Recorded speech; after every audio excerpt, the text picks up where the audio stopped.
Okay, so what we're looking at is we're going to draw 3 boxes, and then we're actually going to turn them into something our own. So what we want to do is I'm following this worksheet. And if you look at the worksheet, what we're going to do is create a horizon line. So you can essentially do it in the middle of your paper. And so I'll go ahead and do that. And so I'll go all the way from the left to the right, or whatever works for you. So obviously this is the horizon line that we're doing. And then what you want to do is on either end, you want to make an X. And that's what we call the vanishing point. All right. So for today's initial activity, your lines are essentially either going to be going up and down or to this point. So it's really important that you can do that. So again, your lines will either be going up and down vertically or to this point when we make these boxes. They shouldn't be going anywhere else. So we're going to put it to these vanishing points, which is what we did with our X. All right. So all lines are up and down or going to the vanishing point.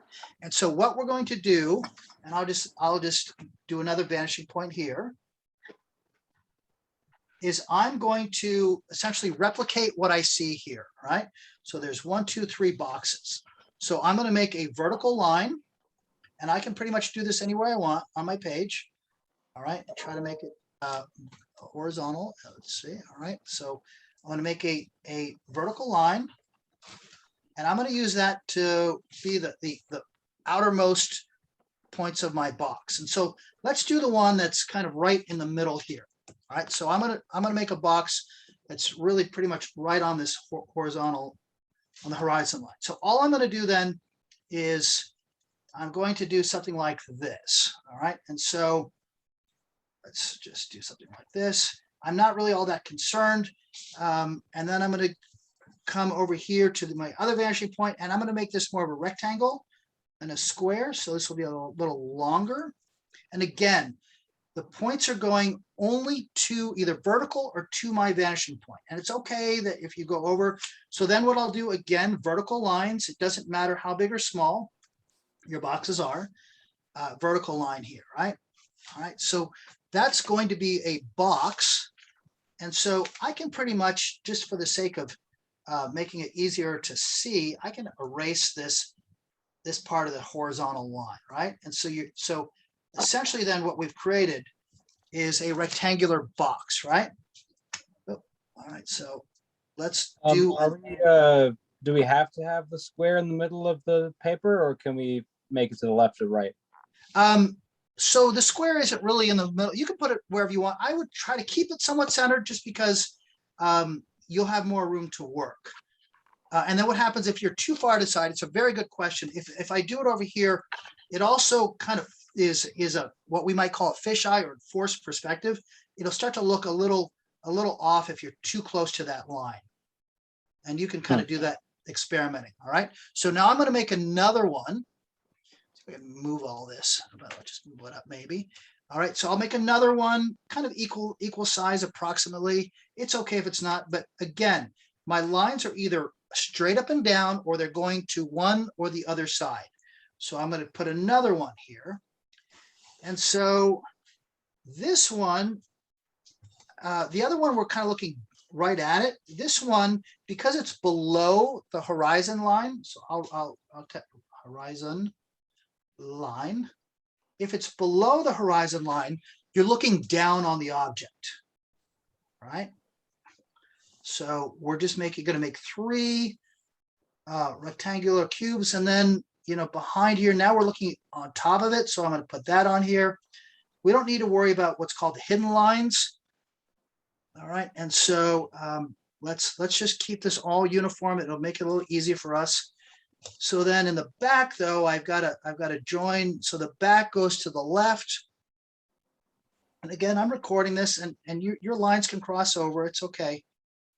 And then so I've got, now there's my bottom box. And so maybe to make it a little bit easier to read, I'll just kind of erase that line. So I've got one in the center that I'm kind of looking. Actually, it's a little below. Oh, it stopped. All right. So and then so one in the middle, one in the bottom, and now I'll put one on top. And again, my lines are either going straight up and down vertical, or they're going to one of the other vanishing points. I'm not drawing lines going anywhere else right now. All right, so let's do another one. So So I have this a question one, on perspective. go ahead, please. So as you're going further away from the horizontal line, your perspective on the height, would that change? Yeah, let's see. So let me do perspective on the height would change. Yeah, I mean, in the sense that you're still pretty much the same distance away.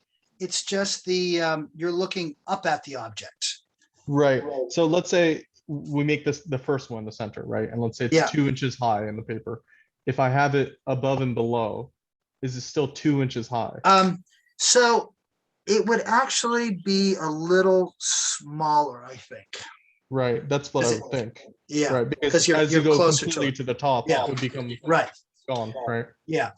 So, the tough thing about perspective is you can't really, if you've taken a technical drawing class, you have what's called isometric, and you can actually measure off it. Perspective, you can't really, you can't measure off of it because it's to a vanishing point, and in perspective drawings, you can guess, but you can't be completely accurate. But so those are good questions. So let me erase this. The reality is, it's a really good question. This is only 2-point perspective. And we kind of did it, if you remember, when we did the bottle, if you saw what I was doing, you can also do perspective where you have one that's 3-point. So it's actually coming down. So in reality, there might be a perspective coming down. So you're looking down at it, and actually one on the top. But for this sake, so it's a really good question, but for the sake of what we're doing now, this is all we're going to do is 2-point perspective. So this is what I just did is the essence of the assignment, which is draw 3 boxes in perspective. But of course, we don't want to just rest on our laurels. So what we're going to do here is I want you to then make each of these into something else. And I'm going to go very quickly here.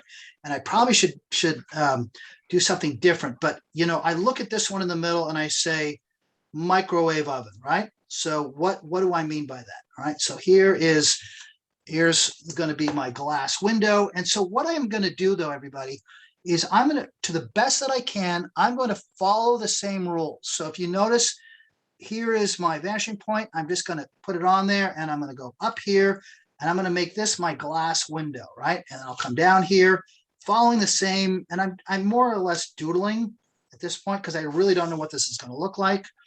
But so here's going to be the window, but I want you to see a little trick that I might do here to give this some depth. So obviously there's depth in here. So let's see, what would this actually look like inside? Can I do it here? Yeah, so inside of this microwave oven, you would actually see a box in there, right? Something like this. So inside, there's a little depth to it. And then the other thing is, this door would have some depth also. So I could give this some mass to it. And then, I am looking kind of at this thing. So I would do something maybe like this. So you can actually give these products a little bit more depth to it, which makes it believable. And then, all these lines that I'm doing so far have either been up and down or to the vanishing point. I'm going nowhere else yet. Now, in a minute, I'll probably do something a little different because I got to put a door handle on it. But believe it or not, it all kind of follows the same rules, right? So now I'm making, call this what you want, a microwave or whatever.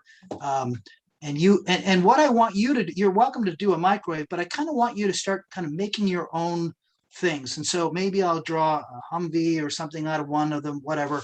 But I'm going to just follow the same rules of perspective on all this.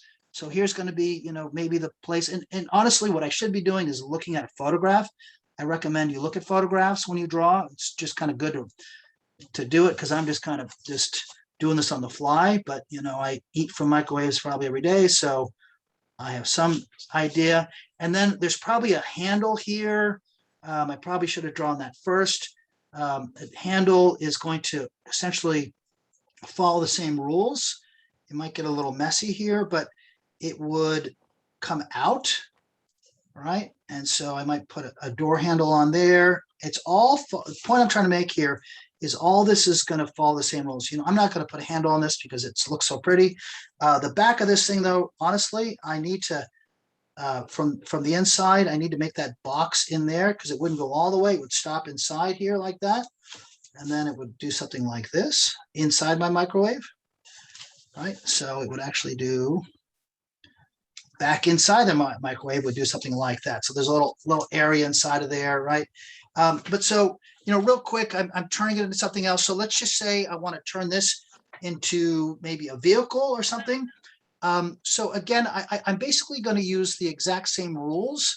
And so let's get me centered here. So I'm going to make, you know, obviously, I could make a sleek race car out of this, but you know, let's do something that is more boxy for the obvious reasons here. So I'm going to follow the same rules.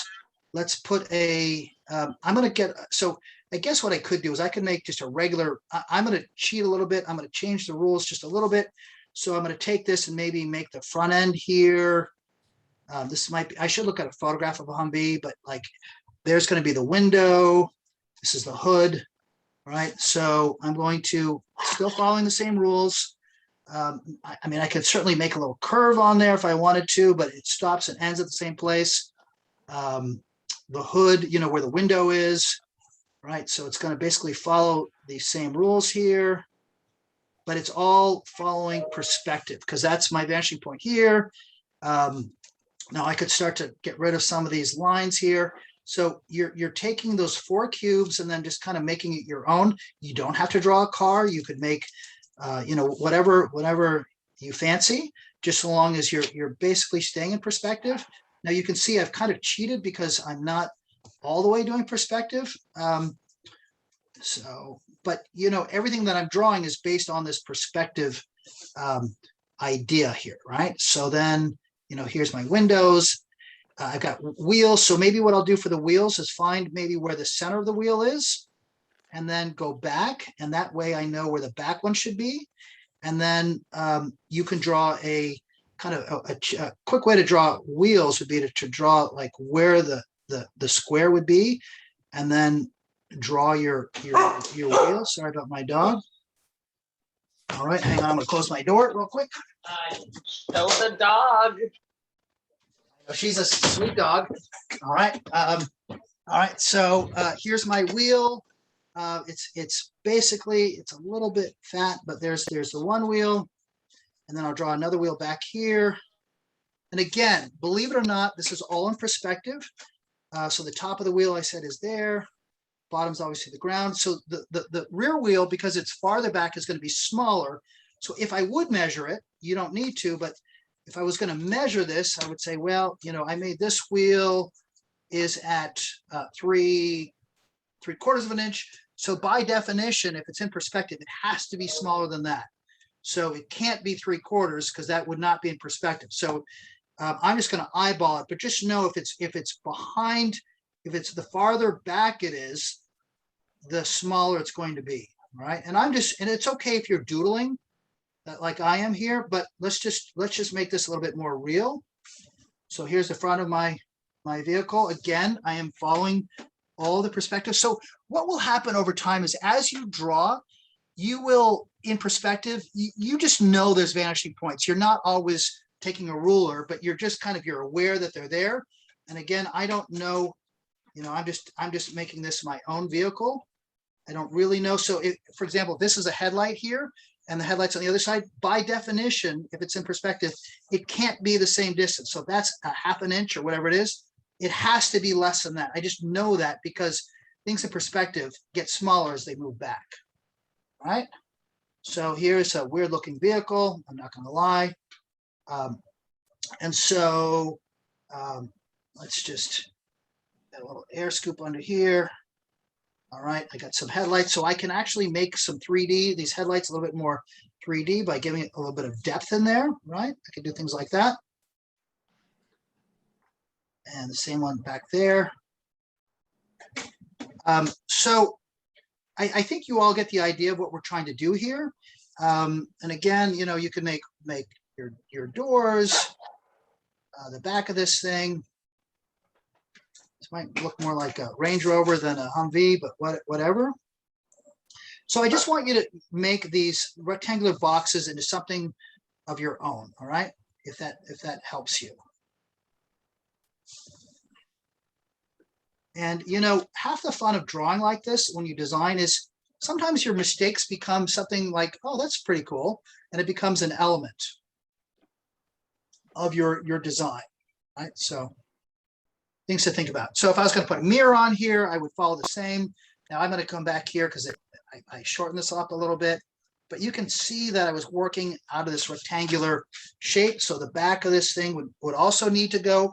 So the thing about drawing in perspective that's really important to understand is if it is in perspective, your eye is extremely forgiving. Even if your points are a little farther away, your eye is extremely forgiving. If it's not in perspective, it never looks right. And you will constantly look at it. And then what happens is you might have a really good design, but because you can't even, well, I shouldn't say can't even, but because your drawing doesn't look correct, you'll just discard it. And a lot of this is just internal with when you're designing your own products. So, you know, here I might want to add, you know, the inside of that back area, this, right? So, you know, and I could put seats in here, following the same perspective, you know, and I'm just doodling at this point, right? But so I do recommend that if you do stuff like this, it's probably best to look at whatever you're trying to draw. So there's probably a dash, actually, no, there's a dashboard in here, right? And then there's probably a steering wheel that's coming up here. So, you know, you want to look at a drawing, I recommend, rather than just do what I'm doing, because I'm just goofing off here, right? But you can get a pretty good sense, all right? So I think you get the idea of what this activity is. So you're going to draw three. And so I'm looking down at this vehicle. I don't know what, you know, I could do an apartment building. I don't really care what you do. But it's really important that you are following the rules where you have a vanishing point to the left, a vanishing point to the right, and then all your other lines are essentially vertical. And then you can kind of go at it. So again, I'm following this. If you're confused, just refer to this. It's really this simple, and I don't mean to minimize because it is kind of a mind. It can be hard to learn how to draw in perspective, but you know, then you can start to have fun because then you can start to draw believable objects, right? So here's the tire. Let me finish this up. So maybe what I want to do is give this tire some depth. So let me just zoom in if I can on this thing and kind of see what I'm doing here. So I'll you know, just a little doodle. So to give this tire some depth, I'm going to go to the vanishing point here. All right, and I'll do the same on this one. So you really still want to follow all the rules you can. And then, you know, I could give this some depth there. Same thing on this one, and you could draw nice hubcaps, but you know, we're looking at it from this vantage point. And so you know, I could spend an eternity working on these drawings, but hopefully you get the idea. Okay, awkward applause. That was a nice little drawing demo. Thank you. All right, so I'm going to stop the recording. Killing it, Smith. Okay. All right. My drawing, Smith. Oh, hold on. Let me Smith. hold on. Let me stop the Okay. recording. My apologies. Oh,